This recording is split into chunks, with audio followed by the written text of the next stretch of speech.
Hi guys, welcome to part 5 of my deep dive into joins series. Have you ever asked yourself a question?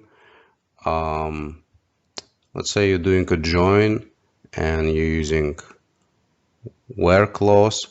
Should you be using where clause or should you instead, add another condition to your join?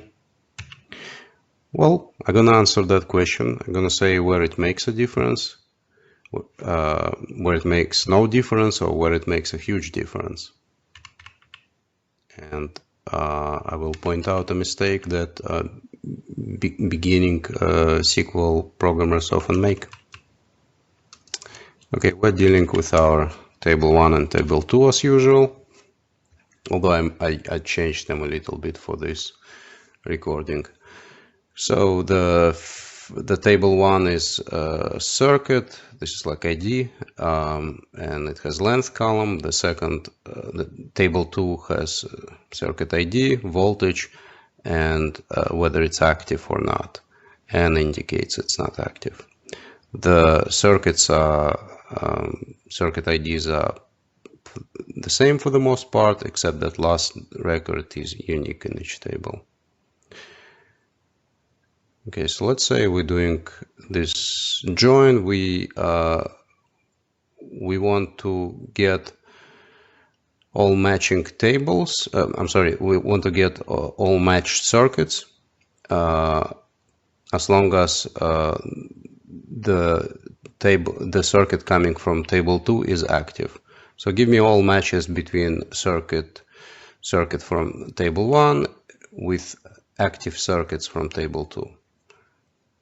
Okay, we're not preserving any site, so it's an inner join, and we have a condition that from table 2 it's going to be only active circuits. And this is our output, right? Just to get back to those two tables, this is what we would expect because, well, there is no match for Y, there is no match for Z, so those are out. There is a match for 101, right, based on circuit ID, but this is not active circuit, so it's gonna fall off. So we get only two records, 102 and 103. Okay, now let's change this to where clause. Will it change anything? No, exactly the same output. And in fact, the query optimizer will, so I forget whether it's gonna change from where, when it sees this, whether it's gonna change it to this or the other way around, but the point is both of them are logically identical, and in fact one will be converted to another.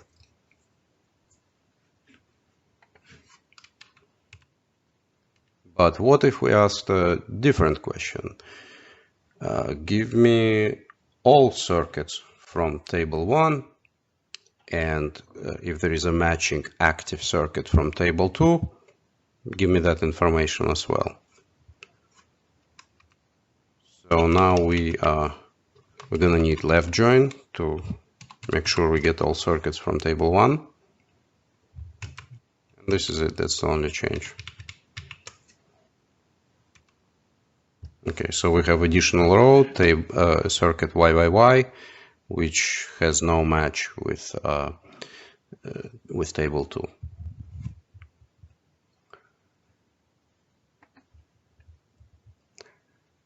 Now let's change this, replace and with where. See if it's gonna make a difference. Okay, right now we have 4 records. I press execute. Now we got only 2 records. Okay, previously it made no difference. We had inner join. With the left join it made a difference. Why? Okay. So let me execute this again and describe what's happening.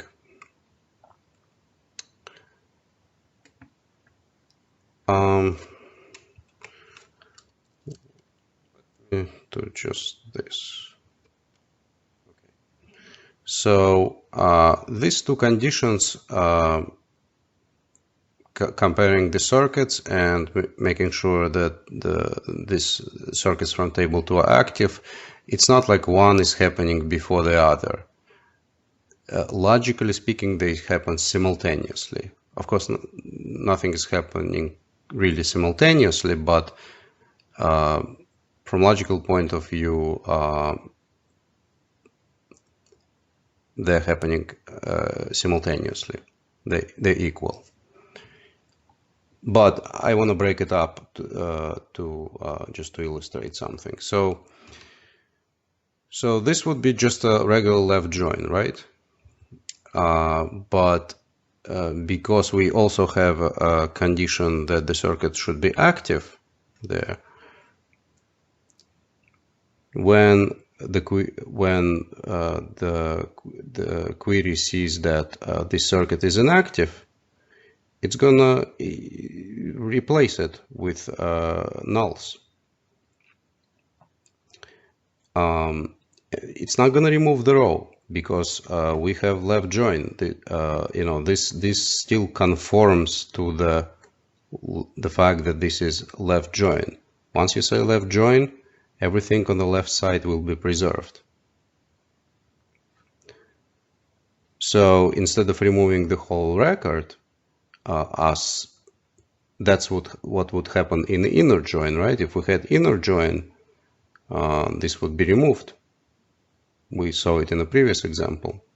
But because it's a left join, this part remains. And I'm sorry, we're talking about this record. The YOY and 400 feet remains, but we will get nulls here. Oh no, this is here. This is here for a different reason. I was talking about the right record. This part will not be removed. What we're gonna see after I add this condition is that this will be replaced with nulls, right? If this was an inner join, the whole row would be removed. But because it's a left join, even though this does not satisfy a condition because the circuit is inactive, the left side is still going to be preserved and this value is going to be replaced with nulls. All in one logical step, so to speak. Okay. And this gives us the desired output. But if we're changing to where clause, so let's look at what's happening here. Now, here we can actually say that this is the first step and this is the step after. They're not simultaneous. In SQL, first you have your from clause, which includes all the joining. Then you have where clause, and lastly, select clause. So this is truly the first step of the query, right? The left join, just like as before. And the next step will be to apply the where clause. But now it treats this whole thing as a table, and the where clause will filter out the rows.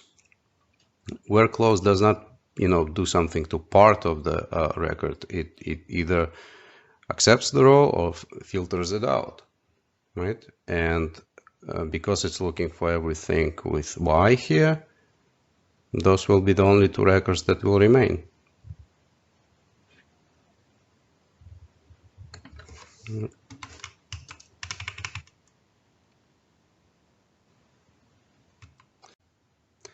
So let's recap. If we do inner join, it doesn't matter if we use where condition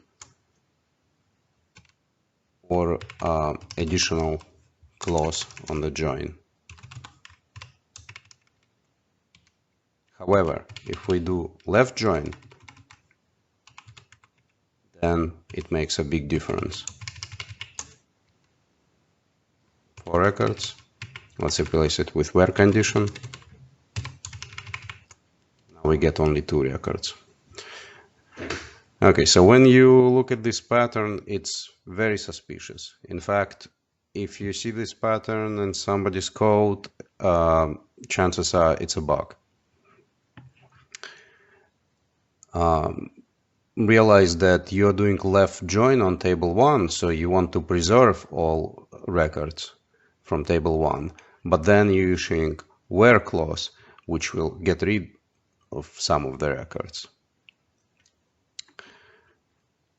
Now,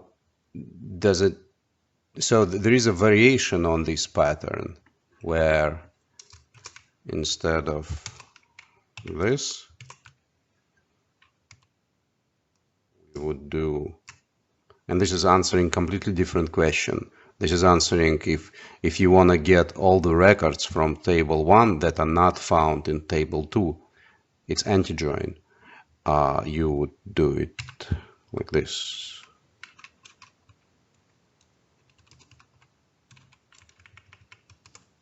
You would get that one record from table 1. The difference here is, well, first of all, this pattern always uses null, and second, it's done on a primary key, or at least on a key that's not null. So this is a very common pattern. It's anti-join, very useful. My previous video, part 4, actually is dedicated to anti-joins.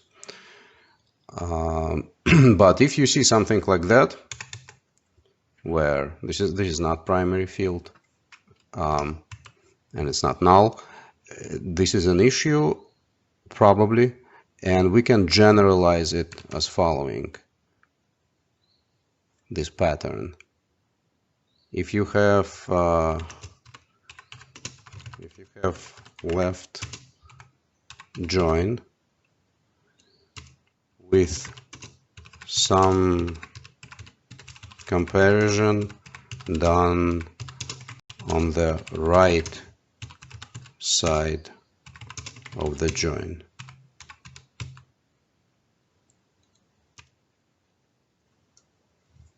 there is something is off probably. This sort of falls under that pattern, so think of it as an exception, but it's a very specific exception where you do it on a primary key and you're evaluating if it's null or not.